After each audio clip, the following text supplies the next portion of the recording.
Hi plant people, good day and welcome back to our YouTube channel, Marjan's Garden. So for today's video guys, ay nag-rearrange ako dito sa ating garden.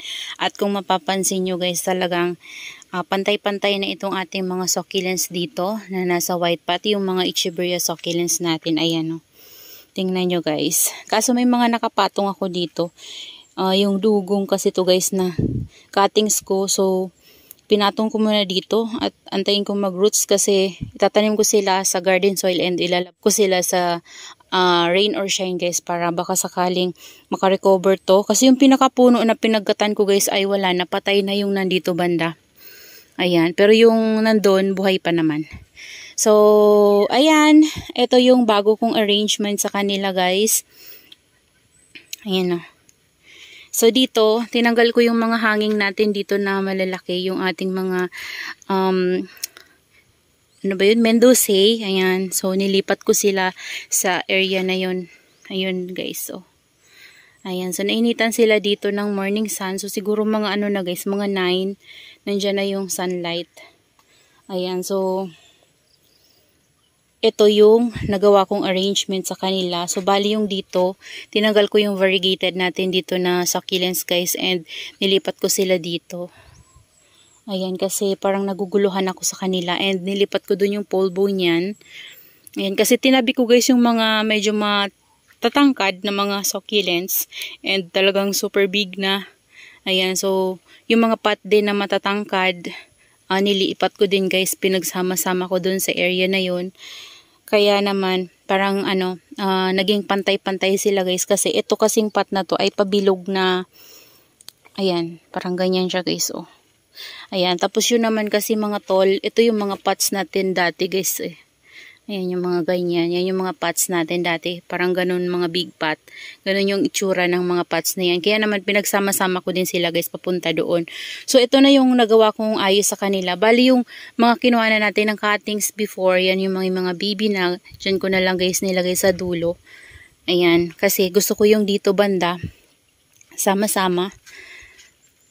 Ayan, yung mga big natin na mga Echeveria. Ito, dito ko nilagay guys, para mainitan siya ng maayos si Amakante. Ayan. Tapos itong tall pot guys, ay nilipat ko din siya dito. Ayan, dito na siya ngayon. Ayan, tapos yung plano ko sanang ikat na Purple Delight, na isipan ko na lang na ilagay siya dito guys. Naglagay ako ng tukod, ayan o. Tapos ilagyan ko ng ganito.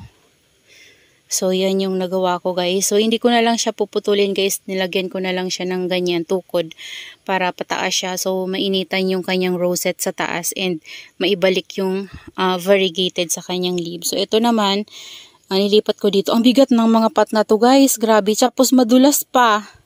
So, parang gustong malaglag sa kamay ko. Ayan guys, yung nagawa kong ayos sa kanila. Sobrang ganda nila guys. Tingnan nung nagawa ko to. Ayan, umaliwala silang tingnan nung pantay-pantay na yung itsura ng pots nila guys. Ayan. Yan. Tapos dito yung mga big natin na mga nagpipink-pink. Ayan. So, ito na yung parang lawi na galing kay Ma'am Connie. Diyan ko nilagay siya kasi Amazing Grace. Yan, hindi ko pa yan guys nadidiligan.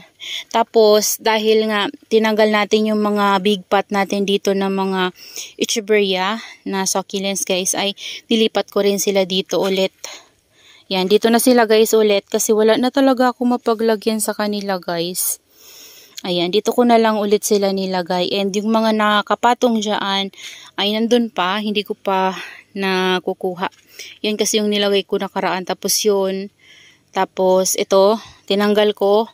Tapos yung super bomb guys na nasa big pot, ayun, nilipat ko na dyan. And yung mga pala guys, mga natin, this one, naripat ko na sila, nalagyan ko sila ng garden soil. Ayan, ito, tsaka yung big natin na isa doon. Tapos ito, nilipat ko to dito guys. Ayan, kasi nasisiksik. Ito kasi guys, nagtitrail na naman ito oh. Galing siya dito, baby siya neto. Nagtitrail na naman siya. So, hinayaan ko na lang. Ayan o. Yan. Sobrang lago na talaga ng natin na yan. Hero Ones. And yung dun din guys. Yun mga, talaga yun. Lovely Rose. na parang hero ones na. So, inano ko na rin sila guys. Niripat ko na, nilagyan ko na ng garden soil. And, pati itong mga to guys, so nilagyan ko na din sila ng garden soil. Ayan. Binunot ko sila guys and nilagay ko dyan. Grabe ang bigat guys. Sobrang bigat nung naglagay ako ng garden soil kasi parang pinuro ko na guys yung garden soil sa kanila. Hindi na ako nag-add ng fresh rice hull. So, puro na talaga yung garden soil. Ang bigat-bigat. Pati ito guys, oh. Ayan, yung mga kinuhanan natin yan ng cuttings para umangat. Kasi masyado na sila guys nakalubog. Pero meron pa tayo ditong mga gagawin sana na ganyan. Iriripat din. So, lalagyan ko ng garden soil. Itong mga ito. Pero hindi ko na guys natapos. Kasi pagod na ako. Ayan. Hala, ano to? Tingnan nyo guys. May nagbahay dito na insekto. Pagulungin natin dun. Ano ba yan? Ayan o. Binahayan. Uod to eh. Ayan o. Yung bubuyog. So, kunin natin and tatapon ko to sa labas. So, ito din guys. Ginawa ko rin. Nilipat ko rin sila. Pero ito hindi ko na to binunot. Nilagyan ko na lang siya ng additional na garden soil sa top. And then yung mga babies na nandito kasi siksika na talaga sila. Nilipat ko dito guys. Ayan o. Yan. Ito yung isa natin na variegated. So, ito talaga binunot ko. Tapos, inayos-ayos ko guys yung mga babies. Kasi sobrang dami na talaga. Yung iba nandito ko guys nilagay o yung var. Ayan. Dumi ng pot natin. Hindi ko na nakuskusan. Ayan. So, meron pa tayong mga iriripat. Ito pa. Ito. Dadagdagan ko ng garden soil. Yan, okay na yan eh. Ito pa. Tapos yan. Tapos ito, yan. And itong sigurong mga ano natin, mga tawag dyan, peach snow and murasaki. Plano ko rin sila guys, dagdagan ng garden soil. Di ko alam kung may garden soil yung iba kasi nung nagtanim ako parang walang garden soil yung iba. Hindi ko pa na-try nun kasi yung garden soil. So hindi pa sila naka-garden soil yung iba. So yung iba may halo na pero yung iba wala pa. So gusto kong dagdagan ng garden soil kasi bumaba na din talaga. Ayan o. Malalim na guys. Yan. Dating nakaangat yan sila eh. Lalo na to oh. Sobrang lalim na nito guys.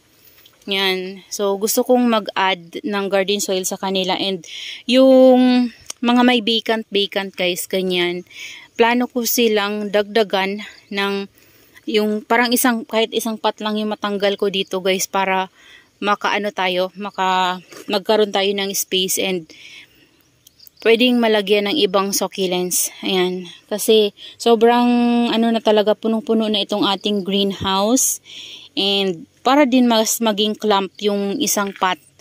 Ayan. Clump naman na sila guys. Kaso lang maliliit pa kasi yung mga babies. Hindi pa gaanong malalaki. Kapag lumaki yan, mapupuno naman talaga yan sila. Pero titingnan pa rin natin kung ano yung magagawa natin dito guys sa garden natin. Ayan o. Ayan, yung dun o, parang bumaba na yung net. Na na yung burrito ko dun. Ayan, pero uminit ngayon guys. And siguro maghapon yung init ngayon. Ayan, yung bell baker din guys. Nilagyan ko na din ng purong garden soil. Ayan, so yan sila. Ito hindi ko pa to ginagalaw. Hindi ko pa to sila talagang nire-arrange. Bali, ito lang talaga nilipat ko siya kasi nahirapan ako maglagay nito doon kasi naiipit yung doon banda. So, ayun, nilipat ko na lang sila.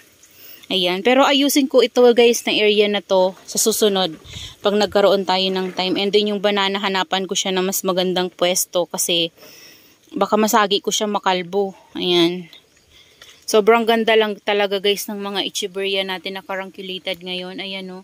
Kahit na hindi masyadong mainit dito sa amin guys, ewan ko ba bakit yung mga echeveria natin na mga carangulated na yan ay ang gaganda talaga ng drops. Lalo na si macaroon guys, hindi siya sobrang mahilig sa sunlight guys. Kahit na medyo mahina talaga yung sunlight, hindi nawawala yung drops niya. And ito din, si Gibiflora. Yan, nabili ko to kay Succulent Amore before. Yan, tapos meron tayong raindrops. Ayan, sobrang laki na guys yung raindrops, niripat ko din kasi yan guys sa garden soil. And yun nga, para mas umangat-angat sila guys, aayusin ko to sila. Bali, tatanggalin ko yung mga pinugutan natin ng dugong para magkaroon sila ng mas magandang view. Ayan, so ililipat ko na lang yung mga pinugutan ko guys ng dugong. Ayan. Ito nga, sobrang laki na guys. Ayan oh. Tabingi na siya kasi ang bigat ng flower stalk niya oh. Ayan. Yung isa ko guys na ganyan, kinat ko, ito siya. Tapos yung pinakapuno niya, nandun sa rain or shine guys. So, hayaan ko lang yun dun guys. Kasi meron naman siyang baby. So, hayaan ko dun na lumaki. Okay naman siya sa rain or shine. Kaya naman niya yung rain or shine dito sa amin. So, yan na lang muna sa ngayon guys, yung ma-share ko sa inyo. Ayan, so yan yung natapos ko. Bali, yung dito nawala na kasi nailagay ko na siya dito guys. O, kasi yung iba naiakyat ko. Tapos na siksik ko guys. Ayun, so dito kasi medyo dumami yung nailagay natin kasi nawala yung mga big pots. So yun, nagkaroon sila ng medyo marami-raming space. So that's all for today's video guys. Yan, I hope you enjoy watching and see you on my next vlog. Happy gardening everyone. Mega love shoutout po pala kay Mama Donna TV, Almer Ferida, and also kay Sis Lynn of Grow with Lynn, and Sis Jamaica of Succulent Please. Yan, Sir Ernesto Gutlay, Picks and Review. And sa lahat ng viewers na nanonood sa atin guys at sumusuporta, maraming salamat po sa inyo. Ayan, thank you so much and have a blessed day. Bye!